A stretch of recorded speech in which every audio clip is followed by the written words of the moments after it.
ETF index mutual funds నేర్చుకుని stock మార్కెట్లో రాణించాలనుకుంటున్నారా? వెంటనే ఈ నెంబర్కి కాల్ చేయండి.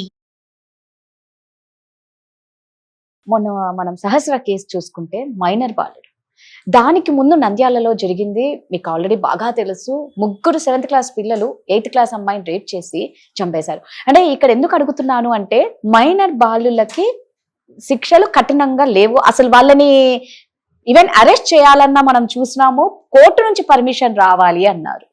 మైనర్ బాలులు అంటే దానికి తగ్గట్టే ఉండాలి. ఓ స్లేట్ పెన్సిల్ దొంగతనం చేయాలి, ఓ పెన్ను చేయాలి, ఓ పెన్సిల్ చేయాలి, అవి మైనర్ బాలుల కింద కౌంటింగ్కి వెళ్ళిపోతాయి.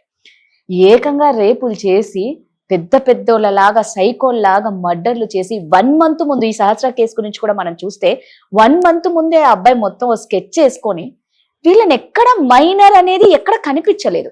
ఏజ్ అయిన వాళ్ళు చేస్తేనే మన దాంట్లో శిక్షలు కఠినంగా లేవు, మహా అంటే 3 ఏళ్ళు జైల్లో వేస్తారు, బెయిల్ మీద బయటికి రావచ్చు, తర్వాత ఎవడిష్టం వాడిది, చంపేసినా కూడా ఎవడైనా పట్టించుకోవట్లేదు. అంటే ఇలా ఏజ్డ్ వాళ్ళు చేస్తే, మరి ఇలాంటి పిల్లలు చేస్తే అట్లీస్ట్ అరెస్ట్ చేయనీకి లేదు, ఒక మాట అననీకి లేదు. ఇలాంటివి ఎక్కువ అయిపోతాయి కదండి. ఎందుకు అలా? అలాంటి వాటికి ఏదన్నా శిక్షలు కఠినంగా ఉంటే ఇంకొకరు చెయ్యరు కదా అని ఫీల్. మేడం, మీరు చెప్పేటప్పుడు ఒక కోణంలోనే చెప్తున్నారమ్మా. నిజమే, సహస్ర కేసులో మైనర్ ఉన్నారు, కర్నూలు కేసులో మైనర్ ఉన్నారు, అనేక కేసులో మైనర్స్ ఉన్నారు. వాళ్ళు చేసేటువంటి ఇమ్మెచ్యూర్డ్ పనులకి, అంటే వాళ్ళ వయసు కన్నా మించి చేసే పనులకి సమాజం వాళ్ళ వల్ల బలైపోతుంది అని చెప్పేసి అన్నారు. ఎటువంటి డౌట్ లేదు, మీరు చెప్పింది 100% కరెక్ట్ అండి. మైనర్ అనేసరికి అతను ఒక సమాజానికి ఒక ఎసెట్. ఇప్పుడు మన ప్రధానమంత్రి గారు చెప్తున్నారు, మాకు వచ్చేదంతా యూత్ ఎక్కువ మంది ఉన్నారు, భారతదేశం డెవలప్ అవటానికి కారణం ఏంటంటే వచ్చేటువంటి జనరేషన్ యూత్ వస్తున్నారు, వాళ్ళని మాకు ఎసెట్. పాపులేషన్ లేని కంట్రీస్ మమ్మల్ని చూసి ఇప్పుడు కుళ్ళుకుంటాయి, ఇంత పెద్ద యూత్ వచ్చేస్తున్నారు, భారతదేశం బాగా డెవలప్ అవుతున్నారు. పిల్లలు ఈ 7th క్లాస్ చదువుతున్న వాళ్ళు, 10th క్లాస్ వరకు చదువుతున్న వాళ్ళు, అంటే 12 to 14, 12 to 17 ఏజ్ అయితే ఎవరైతే ఉన్నారో వాళ్ళు ఒక పని చేస్తున్నారు, లేకపోతే వాళ్ళు ఒక సంఘానికి వ్యతిరేకంగా పనిచేస్తున్నారు అంటే రూట్ కాజ్ ఏదమ్మా? పేరెంట్స్ అంటారా? సెల్ ఫోన్స్ అమ్మా. సెల్ ఫోన్స్ అని అందకూడని వాళ్ళకి రావటం. ఇప్పుడు సహస్ర కేసు చూసుకుందాం, వాడి డయాగ్రామ్ వేసి ఇంత చేసి క్రైమ్ రిపోర్ట్స్ వీడియోస్ చూసేవాడు అతను. కరెక్ట్. అదే రకంగా కర్నూలులో కేసు చూసినా సరే వాళ్ళు అంతకుముందు స్కెచ్ చేసింది దీంట్లో చూస్తే రూట్ కాజ్ ఏమవుతుంది? ఆ వాళ్ళ పేరెంట్స్ చేసిన తప్పుకి చిన్నపిల్లలందరినీ బలి చేయకూడదు కదా.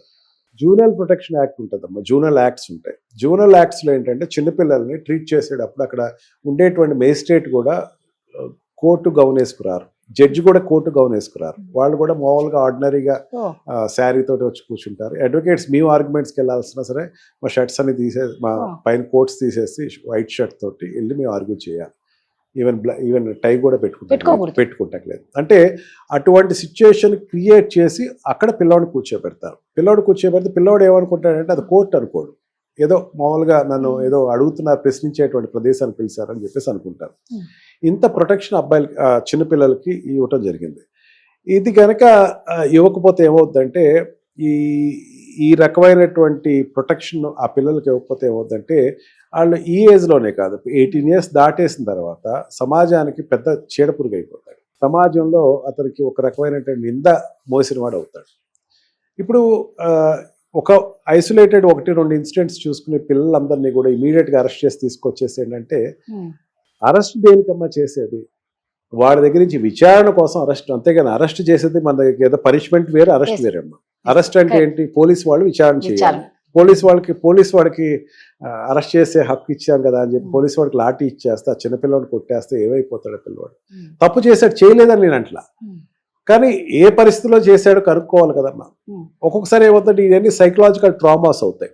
సైకలాజికల్ ట్రామా అన్నప్పుడు ఏంటంటే సైక్రాటిస్ట్ ఎవరైనా మీరు నెక్స్ట్ టైం షోకి వచ్చినప్పుడు అడగండి, వాళ్ళు ఏమంటారంటే ఆడొక రకమైనటువంటి డిప్రెషన్లోనో ఒక రకమైనటువంటి ఇల్యూషన్లోనో ఉన్నాడు, ఆ ట్రీట్మెంట్ ద్వారా క్యూర్ చేయొచ్చు అంటారు.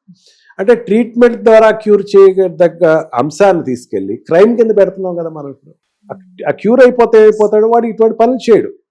వాడికి సైక్రాటిస్ట్ ఏం చేస్తాడు, వాడికి అనేకమైనటువంటి మెథడాలజీస్ లో క్యూర్ చేస్తారు. బట్ భయం అనేది ఉండదు కదా, వీడిని చూసి ఇంకొకరు తయారవుతారు కదా. అదే చెప్తున్నానమ్మా, మీరు ఈ వ్యక్తిని తీసుకుని అక్కడ అందరితోటి కూర్చోబెట్టేసేసి అక్కడ ఎవరో వస్తారమ్మా, స్టేషన్ లో పోలీస్ స్టేషన్ లో అరెస్ట్ చేసి తీసుకెళ్తే అక్కడ ఎవరు ఉంటారు, వాడితో పాటు ఒక గంజాయి తాగేవాడు ఉంటాడు, వాడితో పాటు ఒక దొంగతనం చేసి ఉంటాడు, వాడితో పాటు ఒక ఇంకొక అనాగరికమైన చర్య చేసేవాడు ఉంటాడు. వీళ్ళందరి దగ్గర పిల్లవాడు కూర్చోబెడితే ఇంకా భయంకరంగా తయారవుతారు తప్ప ఇంకా అతన్ని రిఫార్మ్ చేయడం ఎవరి వల్ల కాదు. మన Indian punishments are reformative punishments but not vengeance punishment. Vengeance అంటే కక్ష సాధింపు చేసే పనిష్మెంట్స్ కావు మన భారతదేశంలో పాటించేది. మార్పు తీసుకురావాలి, ముద్దాయికి మార్పు తీసుకురావాలి. మీరు అన్నట్టు ఎస్ వాడిని అరెస్ట్ చేయకపోతే లేకపోతే ఇంకోటి చేస్తాడు, ఇంకోటి ఇది ఫాలో అవుతాడు, అంత మీరు మళ్ళీ అదే అడుగుతున్నాను. సైక్రాటిస్ట్ ఎవరైనా వస్తాయి సార్ ఇంటర్వ్యూలు అడగండి, అంతగా పబ్లిక్ వాళ్ళు క్యాచ్ చేయడం. అది క్యాచ్ చేయకపోవడం కారణం ఏంటంటే పేరెంట్స్ అనే కట్టిన ఒకటి ఉంటుంది, ఆ కట్టెని దాటి వాళ్ళు రావాలి కాబట్టి అంత ఈజీగా క్యాచ్ చేసేసి మనం కూడా ఇట్లా చేయాలన్న ఆలోచన ఉండదు. దీనికన్నా నేనేమంటానంటే కొన్ని phones to be provided to the children, వాటిని పిల్లలకి ఇవ్వటం బ్యాన్ చేయమనండి, ఒక యాక్ట్ తీసుకురామనండి.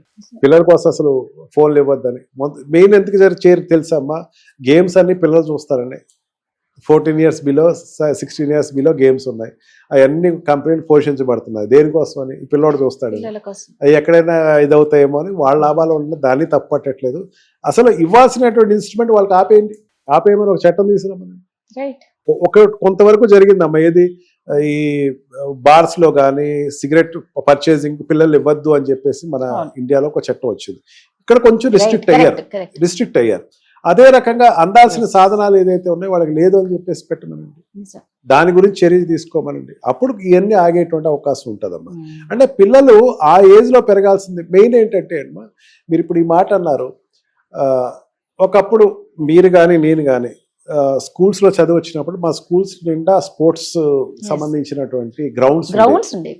ఇప్పుడు స్పోర్ట్స్ గ్రౌండ్స్ పెరిగాయా తగ్గిపోయాయి. ఇంకా మీరు తరిగాయంటే సరే పిల్లలకి ఆటల మీద కాన్సన్ట్రేషన్ ఎక్కడ దొరుకుతుంది? ఆడ పిల్లవాడు ఐఐటి అవ్వాలి. ఐఐటి అనేది కేవలం 4,000 లేకపోతే 5,000 సంబంధించినటువంటి ఒక ఫిగర్ అయినా సరే కొన్ని లక్షల మంది ఐఐటి కోసం మోసగించబడుతున్నారు. అంటే వాళ్ళు స్పోర్ట్స్ ఆడట్లేదు.